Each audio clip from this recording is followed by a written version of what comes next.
Good day to the panel. Thank you for having me here and shortlisting me to be an online facilitator. As a candidate, I would like to say that my communication skills are impeccable.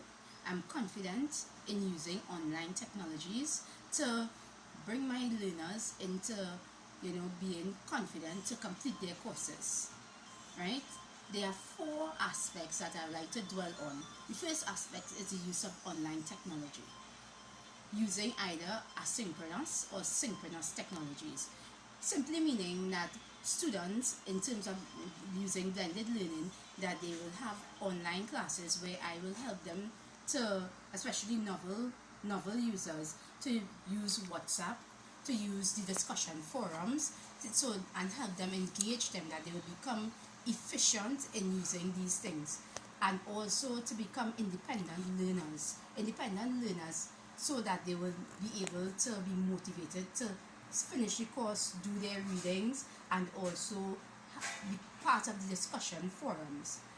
What I recognize are the social constructivist theories married into the whole cognitive, teaching, and social presence, which are three very imperative aspects of being an online facilitator. Firstly, social presence. I need to make my learners feel comfortable. I need them to move away the fear of doing an online course. May it be the first time some of them have done it, so therefore I need to initiate a WhatsApp group. I need to also have email addresses. I need to also have, other mechanisms that will encourage them to become comfortable and to use this forum either to ask questions.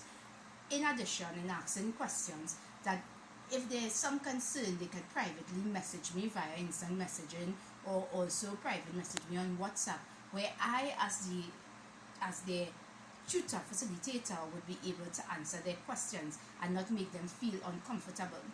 According to Miss Kirkland, in her presentation, "Are you representing instruction identity in online courses?" she spoke about anonymity. Remember that we are not face to face when we are online, so students will become very comfortable in being able to press forward their views, because no one is seeing if your gender, your race. There's no discrimination in that aspect.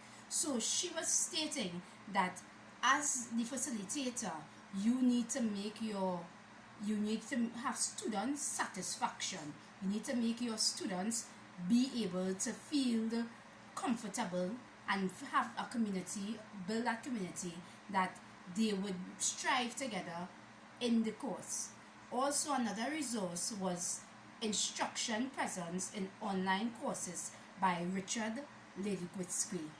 He spoke mainly about the teaching, the cognitive and social presence of the facilitator. This is important also when tracking and monitoring your students. For example, feedback immediacy. You always have to be able to give your learners instant feedback, because you don't want them to become frustrated. You don't want them to not feel that they could do the course and not to be motivated. So student satisfaction is very important in tracking that. So there are tools that can be set up that you will know if if a learner missed a course, or if it is a learner, there's something that they don't understand, so that you would be able to monitor them properly, and also even get to that learner so that you will try to understand what is the issue and help them rectify it. In addition to that, we use assessments where you can use rubrics will give clear defined ways to the learner of how the scoring pattern goes. You can also use things like e-portfolios and online quizzes, which gives the learner the opportunity to build their courses.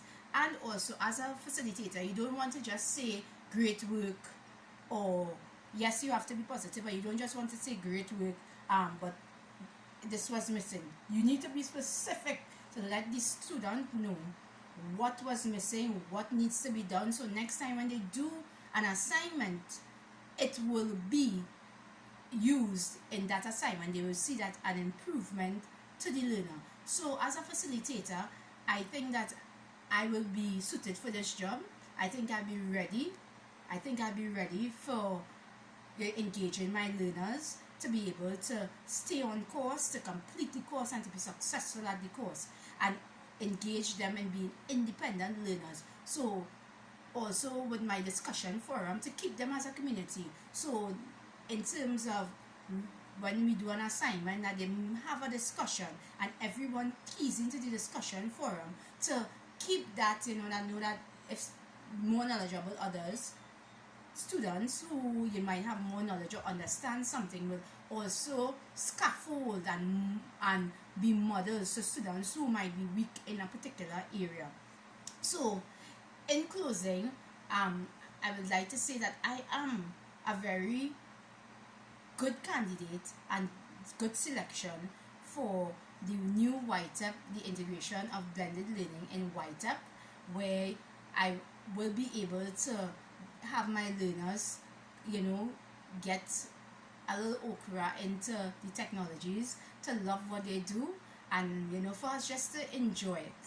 So for example, as I'm doing an online course, and one of the facilitators, Miss Pamela Conover, she is a very encouraging and motivating facilitator, and I want to be a facilitator like that, so that my students will be encouraged, no matter what might be the pressures of life. They will be encouraged to want to complete their assignments and to complete their courses. Thank you for having me.